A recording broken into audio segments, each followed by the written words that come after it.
Good evening everyone. কেমন আছো তোমরা সবাই? অনেক দিন কোনো ভিডিও করা হয়নি, তো আজকে আবার নতুন করে ভিডিও স্টার্ট করলাম। আর কালকে থেকে মেয়ের স্কুল, তার জন্য সব কিছু জিনিসপত্র কিনে নিয়ে এলাম। এখন বইগুলো ওর ব্যাগে গুছিয়ে রাখি, কারণ কাল সকালে তাড়াতাড়ি উঠতে হবে, পুটোপুটিও লেগে যাবে। তো ওর বই খাতাগুলো এখন এই কাঠের ওয়ার্ড্রপটার মধ্যে রেখেছি। ওয়ার্ড্রপটা ছোটোর মধ্যে বেশ সুন্দর দেখতে। কেমন হয়েছে অতি অবশ্যই তোমরা কমেন্টে জানিও। আর আজকে মিশো থেকে এই ওয়াল হ্যাঙ্গিংটা অর্ডার দিয়েছিলাম, সেটাও আজকে এসছে, তাই এটা ওয়ালে টাঙিয়েছি। কেমন লাগছে বলো তো? এগুলো অ্যাকচুয়ালি মশারি টাঙানোর পিনগুলো লাগিয়েছিল, তো সেগুলোর মধ্যেই ওয়াল হ্যাঙ্গিংগুলো টাঙিয়ে রেখেছি। ঘরটা বেশ সুন্দর দেখতে লাগছে। আর এই গাছটাও বেলকুনিতে রেখেছি। অনেকের বাড়িতে এরকম বারান্দায়, বেলকুনিতে, ঘরের ভেতরে এরকম গাছ দেখতাম, তো আমিও ভাবলাম একটা কিনবো, তাই জন্য এরকম একটা গাছ কিনেছি। মাছগুলোকেও খেতে দেওয়া হয়নি, মাছগুলোকে খেতে দিই।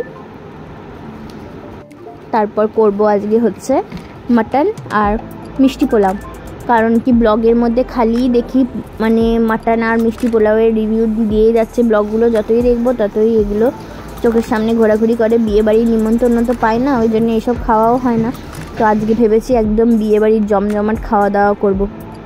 তো বাবা এখানে সন্ধেবেলায় নিয়ে এসেছিলো ফুচকা, তো আমি ভাবলাম যে দুটো ফুচকাও খাই।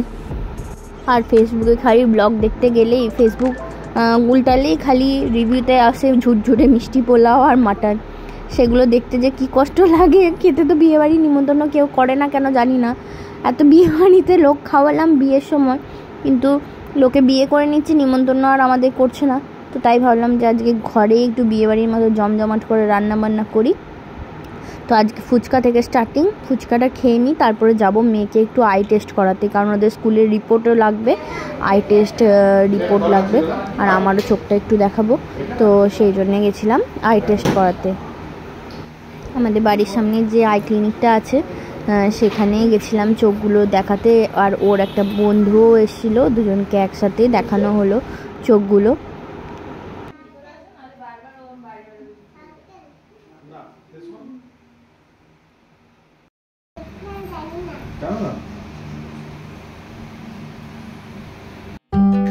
তো ডাক্তার দেখিয়ে এসে ঘরে এসে লেগে পড়েছি, জমজমাটি মাটন কষা বানাবো। তো আজকে মাটনটা কড়াইয়ে বানাবো, প্রেশারেও সিটি মারিনি, একদম কড়াইয়ে মশলা কষবো আর কড়াইয়ে মাংসটা রান্না হবে।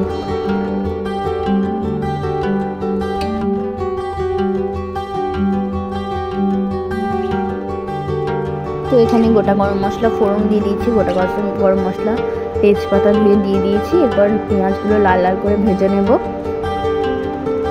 তারপর পেঁয়াজ বাটা, আদা বাটা, রসুন বাটা আর সমস্ত গুঁড়ো মশলাগুলো দিয়ে ভালো করে আগে কষিয়ে নেব। মাটন রান্নার নিয়ম হচ্ছে যত কষানো হবে তত সুন্দর টেস্ট হবে। তো সবার ফার্স্ট আগে ভালো করে কষিয়ে নিয়ে এটা আগে জম্পেশ করে রান্না বান্না করি। তো তোমরা দেখো, আর ভিডিওটা যদি ভালো লাগে তো অতি অবশ্যই লাইক, শেয়ার, সাবস্ক্রাইব করতে ভুলো না।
তো এখানে মশলা কষাতে কষাতে মশলার কালারও দেখো চেঞ্জ হয়ে গেছে। এরপরে আমি দেবো মাটনগুলো।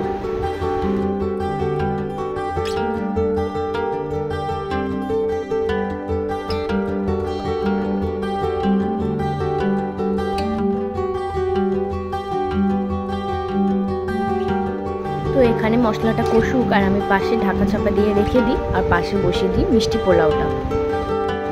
তো এখানে আমি পাশে সবার ফার্স্ট ঘি আর সাদা তেল গরম করে নিয়ে সমস্ত গোটা মশলা যেগুলো হয় এলাচ, লবঙ্গ, দারচিনি, একটু তেজপাতা আর কাজু কিশমিশ একসাথে সব ভেজে নেব।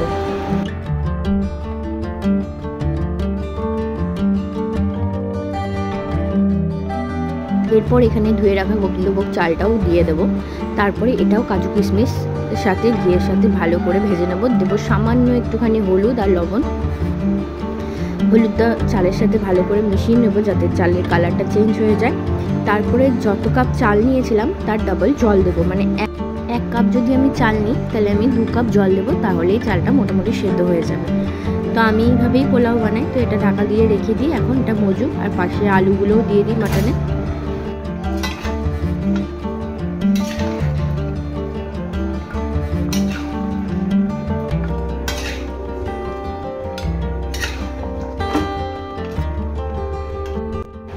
তো মাটনটা এখন সেদ্ধ করতে দিয়ে দিয়েছি, আলু দিয়ে গরম জল দিয়ে ঢাকা দিয়ে রেখেছি। ওটা এখন সেদ্ধ হোক। ওটা প্রায় 1 ঘন্টা মতো এখন সেদ্ধ হবে, কারণ মাটন একটুই শক্ত হয়। আর আজকে যেহেতু প্রেশারে সিটিও মারিনি আর প্রেশারেও দিইনি, ওই জন্য খানিকক্ষণের জন্য ওটা সেদ্ধ হওয়ার জন্য রেখে দিলাম।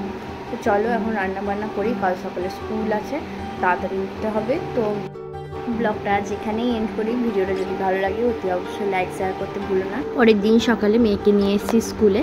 তো আজকে ওর নার্সারিতে ফার্স্ট ক্লাস। তোমরা সকলেই আশীর্বাদ করো মেয়েকে যেন মানুষের মতো মানুষ করতে পারি। আজকে ভিডিওটা এখানেই এন্ড করছি। ভিডিওটা যদি ভালো লাগে থাকে অতি অবশ্যই লাইক শেয়ার করতে ভুলো না। আজকের মতো এখানেই, দেখা হবে অন্য ভিডিওতে।